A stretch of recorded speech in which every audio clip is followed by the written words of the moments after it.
Walk Two Moons, Chapter 6, Blackberries. "What was the diabolical thing that happened to Mr. Cadaver?" Gramps asked. "You didn't tell us that yet." I explained that just as Phoebe was going to divulge the purely awful thing that had happened to Mr. Cadaver, her father came home from work, and we all sat down to dinner. Me, Phoebe, Mr. and Mrs. Winterbottom, and Phoebe's sister, Prudence. Phoebe's parents reminded me a lot of my other grandparents, the Pickfords. Like the Pickfords, Mr. and Mrs. Winterbottom spoke quietly in short sentences, and sat straight up as they ate their food.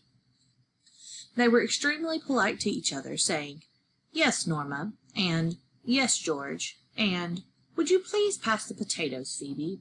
and "Wouldn't your guest like another helping?" They were picky about their food.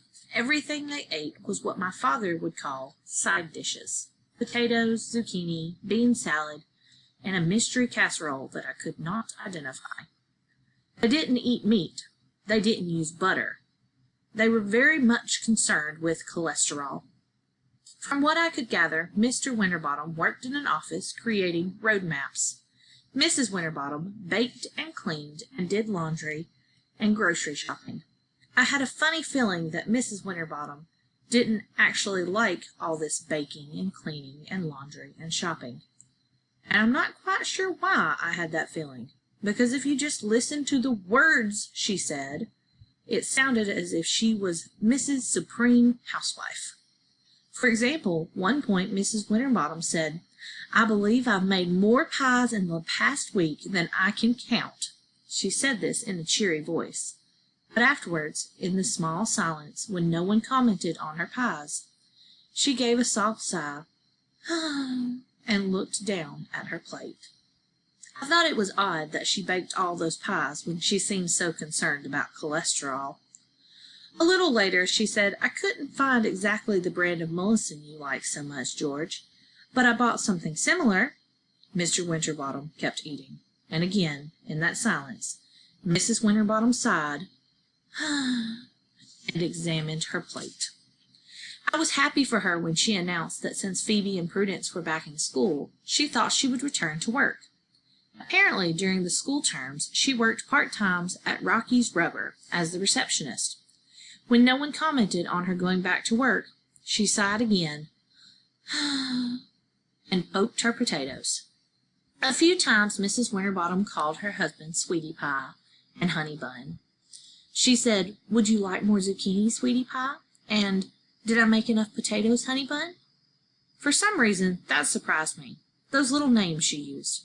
She was dressed in a plain brown skirt and white blouse. On her feet were sensible, wide, flat shoes. She did not wear makeup, even though she had a pleasant, round face and long, curly yellow hair, and the main impression I got was that she was used to being plain and ordinary, that she was not supposed to do anything too shocking. And Mr. Winterbottom was playing the role of Father with a capital F. He sat at the head of the table with his white shirt cuffs rolled back neatly. He still wore his red and blue striped tie. His expression was serious, his voice was deep, and his words were clear. "Yes, Norma," he said, deeply and clearly. "No, Norma." He looked more like 52 than 38. But this was not something I would ever call to his or Phoebe's attention. Phoebe's sister Prudence was 17 years old, but she acted like her mother. She ate primly, she nodded politely, she smiled after everything she said. It all seemed peculiar. They acted so triumphantly tidy and respectable. After dinner, Phoebe walked me home. She said, "You wouldn't think it to look at her, but Mrs. Cadaver is as strong as an ox." Phoebe looked behind her, as if she expected someone to be following us. "I've seen her chop down trees and lug the remains clear across her backyard. Do you know what I think? I think maybe she killed Mr. Cadaver and chopped him up and buried him in the backyard." "Phoebe!" I said. Well, I'm just telling you what I think, that's all. That night, as I lay in bed, I thought about Mrs. Cadaver, and I wanted to believe that she was capable of killing her husband and chopping him into pieces and burying him in the backyard. And then I started thinking about the blackberries, and I remembered a time my mother and I walked around the rims of the fields and pastures in Bye Banks, picking blackberries. We did not pick from the bottom of the vine or from the top.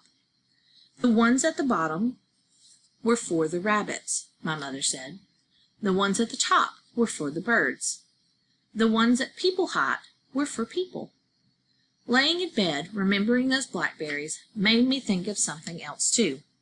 It was something that happened a couple years ago, on a morning when my mother slept late. It was that time she was pregnant. My father had already eaten breakfast, and he was out in the fields.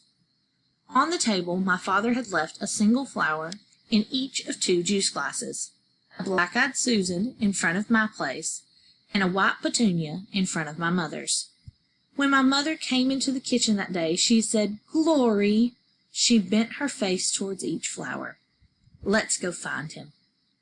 We climbed the hill to the barn, crawled between the fence wires, and crossed the field. My father was standing at the far end of the field, his back to us, hands on his hips, looking at a section of the fence. My mother slowed down when she saw him. I was right behind her. It looked as if she wanted to creep up and surprise him, so I was quiet too, and cautious in my steps. I could hardly keep from giggling. It seemed so daring to be sneaking up on my father, and I was sure my mother was going to throw her arms around him and kiss him and hug him and tell him how much she loved the flower on the table. My mother always loved anything that normally grows or lives outdoors. Anything. Lizards, trees, cows, caterpillars, birds, flowers, crickets, toads, ants, even pigs. Just before we reached my father, he turned around.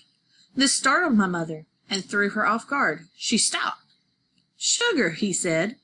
My mother opened her mouth, and I was thinking, "Come on, throw your arms around him, tell him." But before she could speak, my father pointed to the fence and said, "Look at that, a morning's work." He indicated a new length of wire strung between the 2 new posts. There was sweat on his face and arms. And then I saw that my mother was crying. My father saw it too. "What?" he said. "Oh, you're too good, John," she said. "You're too good. All you Hiddles are too good. I'll never be so good. I'll never be able to think of all the things." My father looked down at me. "The flowers?" I said. "Oh." He put his sweaty arm around her, but she was still crying, and it wasn't what I had imagined it would be. It was all sad instead of happy. The next morning when I went into the kitchen, my father was standing beside the table, looking at 2 small dishes of blackberries, still shiny and wet with dew. 1 dish at his place and 1 at mine. "Thanks," I said. "No, it wasn't me," he said. "It was your mother." Just then she came in from the back porch. My father put his arm around her, and they smooched, and it was all tremendously romantic. And I started to turn away, but my mother caught my arm. She pulled me to her and said to me, though I think it was really meant for my father, "See, I'm almost as good as your father." She said it in a shy way, laughing a little. I felt betrayed, but I didn't know why. It was surprising all the things you remember just by eating a blackberry pie.